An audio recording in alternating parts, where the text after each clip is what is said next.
Freddy Peralta has made MLB history after his most recent start.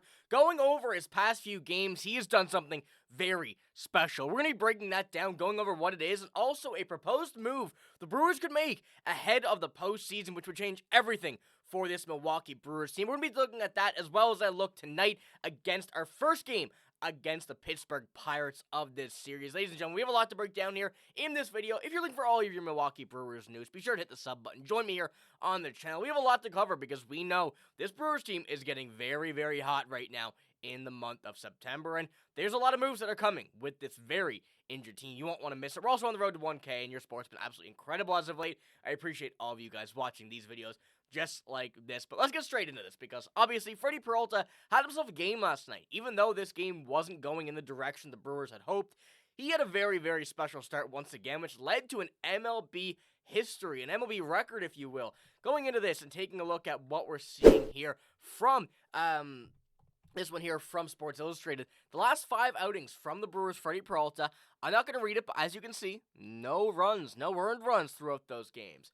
No other MLB pitcher in the modern era has tossed 5+ consecutive scoreless innings with 3 hits or fewer allowed in 5 consecutive appearances. And this just goes to show, once again, Freddy Peralta's absolute dominance over this time and how much of a pitcher he is trusted on the mound. You know, this Brewers team has been looking very different over the past few games, especially with the sheer amount of injuries, but one thing has remained consistent, and that is the pitching staff that has been very, very good at the top end of this. And of course, we have the IL from Jacob Misiorowski, from Logan Henderson, from a few other players, but those players and those pitchers are, you know, right now, not at that level of Freddy Peralta the way that he's been this year. Freddy Peralta has really established himself as the ace of this team, and as you probably saw, taking a look at the stats, over the month of August and September, the last time he allowed a run was on August 5th, a month from today, actually, at the time of uploading this video.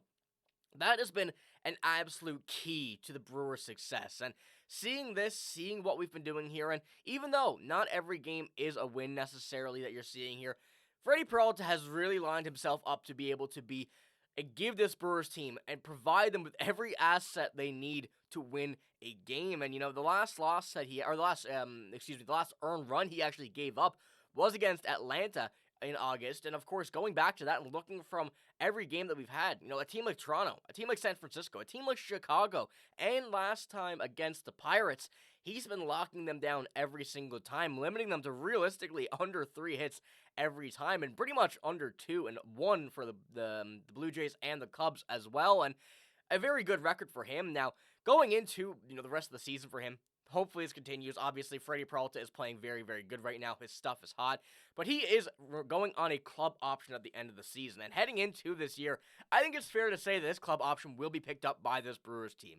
It would be absolutely stupid not to, especially at an $8 million salary, which is a very cheap price for a pitcher who's been doing this over the past, you know, month here, but the entire season, how good he's been, and going on a UFA after. This is a very good opportunity for the Brewers to save quite a bit of money, as we know that this Brewers team, you know, I don't want to say don't like paying people, but they're using their money smart, and they're trying to keep what they can. They're not trying to pay these superstars to come here and just be a face of a team. They know they can do stuff like they're doing right now with very good names, people who want to play the game. And I think that's a big part of how Freddy Peralta has been able to have his success, as well as come into this season and really dominate whoever he's been up against and go on to show that, you know, hey, this Brewers team is legit, so don't take this for granted. But let me know what you think about that, because obviously going into Freddy Peralta's season, we knew stuff like this was going to be very prominent, but at this level, I don't think anybody expected to see this here at this level right now, especially on September 5th, as we're just a month away from the postseason, and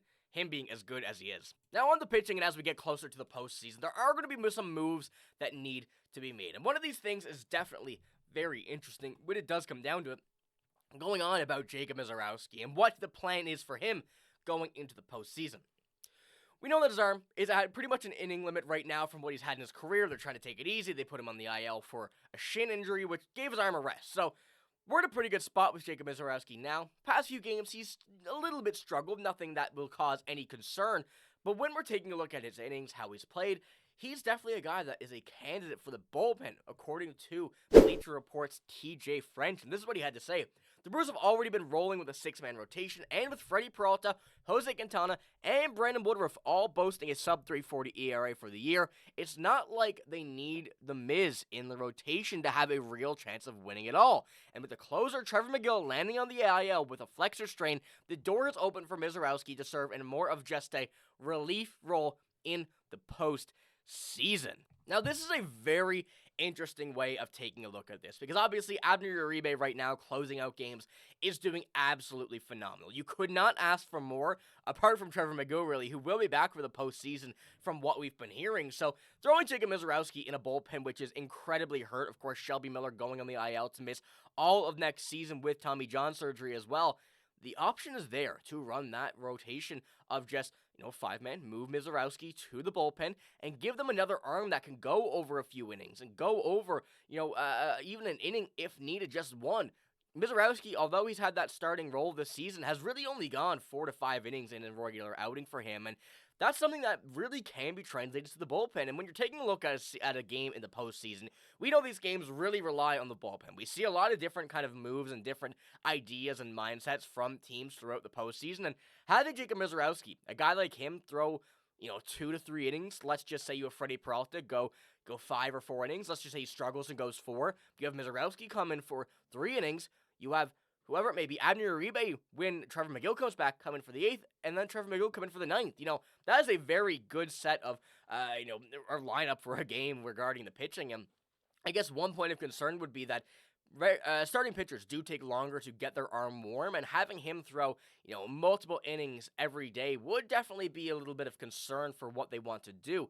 But for someone who is regularly throwing 100 for the entire game, having him come in and throw that from the bullpen in the 7th or 8th inning, with Abner Uribe and Trevor Megill both there, both healthy, this could be a very nasty bullpen. And the idea behind this is definitely not one that I hate, although it definitely is going to take a little bit of time to get used to it and take a little bit of, ideas behind it and a little bit of concern. And as you see from Bleacher Report here, the bold prediction is what they call it, from Jacob Misiorowski to close out games for the Brewers if Trevor Megill doesn't return in time. In this instance, I think you throw him in maybe in the 8th and Abner Uribe in the 9th.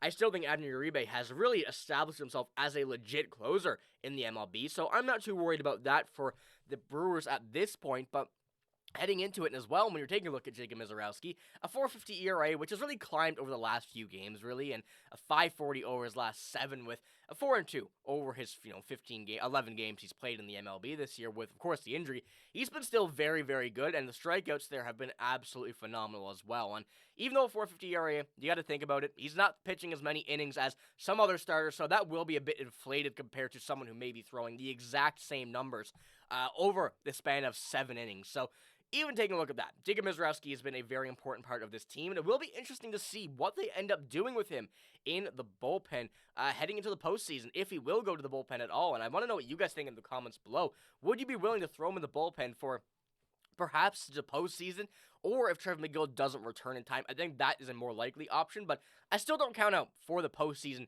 in general. I want to know what you guys think about that, especially when you're seeing Jose Quintana, Brandon Woodruff, and Freddy Peralta all throw the ball exceptionally well. Now, before we finish the video off, we have tonight's game against the Pittsburgh Pirates, 8:10 my time, which is Newfoundland time, which is very out of the way for you guys all in the Central. But 5:40 Central, you're seeing Quinn Priester come up against Johan Oviedo. So this is going to be a very interesting game as well. 2-0 for Oviedo, 3.60 ERA. Quinn Priester coming in, he's been absolutely phenomenal.